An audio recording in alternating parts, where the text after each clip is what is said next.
What up, y'all? It's your boy Koj, back at you again. Today, I want to talk about why I chose analog. Why did I choose to spend all of my money on this stuff you see behind me? The main reason I chose analog is I know most people, the debate between which one sounds better, analog or digital. I don't think either one sounds better. But me personally, I grew up listening to analog, so for me, it sounds more familiar to my ear. But even still, that's not the reason I went analog. I started. So let me back up. I've been rapping since 1993. Yeah, long time, right? For you to not know of me. That's another story. But so all of those years I rapped, and I always had the issue of getting my ideas and thoughts out to a producer. So hence that's why I got into producing. I got into producing like around 2008. All right. I bought my first Pro Tools rig. It was that was back when they had the inbox.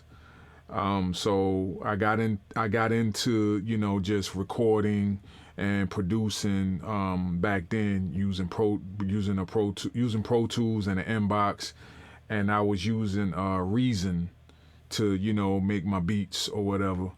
And so that's how I got into it. So even though I grew up in the analog era, I didn't know anything about analog recording and mixing and things of that nature.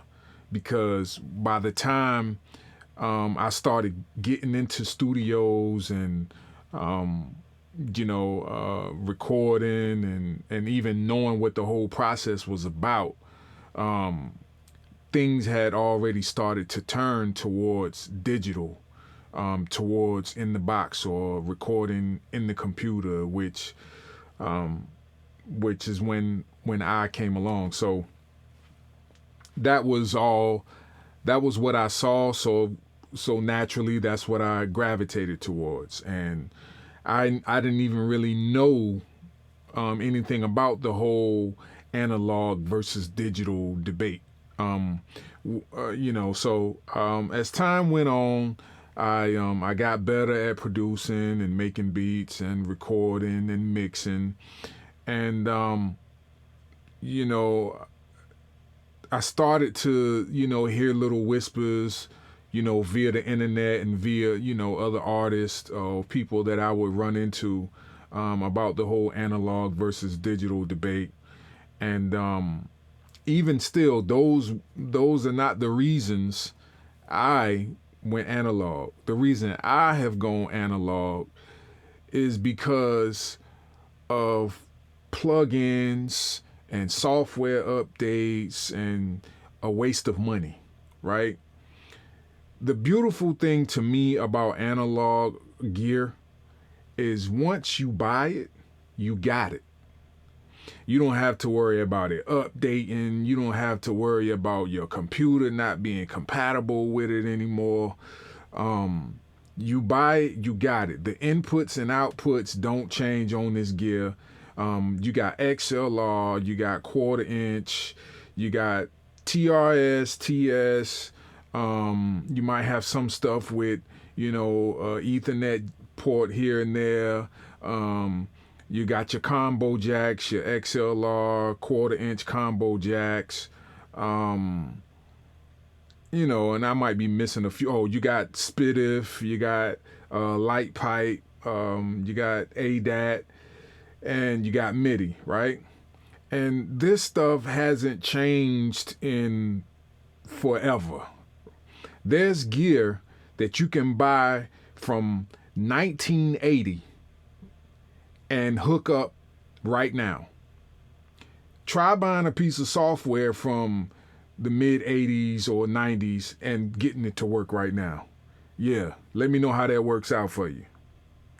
So that's one of the main reasons. That is the main reason. Now, don't get me wrong. I do like the analog sound. To me, I think it's less ear fatiguing. It's more pleasing on the ear to me. But again, that's not the reason I went analog. The reason I went analog is simply to save money in the long run. Because what I had purchased so many plugins, and then one day it dawned on me, like, as I was about to purchase another plugin, it dawned on me, and I was like, I just started, adding up how much money I spent on plugins over the years. And I was like, hold up, man. This ain't it. So yeah, I know some of this analog gear that I have, yeah, it's expensive. But when you add up the amount of money that I spent on a lot of these plugins over the years, I mean, you've purchased this analog gear. And again, the inputs and outputs on this analog gear is going to stay the same. And again, you could buy a piece of gear from 1970. You could buy a piece of gear from 1985, 1996, 1997, 2002, 2005. It's all going to work. More than likely, it's going to work together because of the nature of the inputs and outputs on analog gear. That's why I have gone analog. I got sick and tired of throwing money. You buy a plug-in, you use it for a year and a half tops, and then next thing you know, the company comes out with an update, or Apple updates their operating system. Now the plug-in doesn't work anymore, or Pro Tools or whatever DAW you're using makes some type of update, and your plug-in just becomes outdated. And so now you're like, well, what do I do now? I've spent $200-300 on this plug-in, and now I can't even use it. So that's why I've gone analog. And yeah, analog can sometimes be a little more work, but with analog, to me, you learn the you learn the recording process a lot better. And hey man, I just think it's a lot lighter on the pockets in the long run, and that's the main reason I've gone analog. And since I started going analog, I've really developed a passion for analog and the analog sound and the whole analog process. So that's why I've gone analog, and that's what I've come to y'all to rant about today. So I'll be throwing up some videos, man, to show y'all some of the pieces I have in the studio, and kind of helping y'all get a feel for what they look like, what they do, and how they sound. All right, so that's my 2 cents on the whole analog versus digital debate. It's not about the sound for me. It's about practicality for me.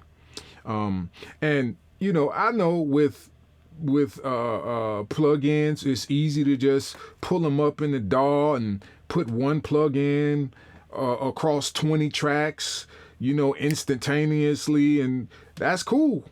It's cool until somebody makes an update and the plug-in don't work no more. All right? So just a little food for thought. Anyways, I'm out for now. I'll holler at y'all later. Peace.